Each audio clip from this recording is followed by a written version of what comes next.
रुकन असम्बली नारायण खेड़ एम भोपाल रेड्डी ने MPP जी सुशीला के हमरा कलहेर मंडल के मुख्तलिफ देहातों में धान की खरीदी मराकज का इफ्तिताह अंजाम दिया।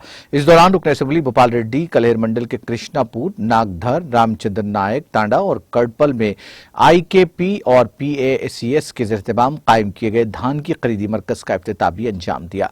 इस मौके पर रुकन असम्बली भोपाल रेड्डी ने कहा कि वज़ीर आला चंद्रशेखर राव किसान तबके की तरक्की और उनकी फलाह बहबूद के मकसद से इनकलाबी स्कीमों को मुतारुफ करवा रहे हैं। उन्होंने कहा कि वज़ीर आला KCR रियासत में ज़रई शोबे पर खुसूसी तवज्जो मरकूज करते हुए नए प्रोजेक्ट्स बनाए हैं। रुकन असम्बली भोपाल रेड्डी ने किसानों से अपील की कि वह धान की खरीदी मराकज से भरपूर इस्तेफादा करें। इस मौके पर सरपंचों, MPP, ZPTC के अलावा सरकारी अहदेदारों और मुकामी TRS कायदीन मौजूद थे। नाज़रीन, हमारे TTV न्यूज़ को सब्सक्राइब करिए, बेल आइकॉन को प्रेस करिए, शेयर करिए और लाइक करना ना भूलें।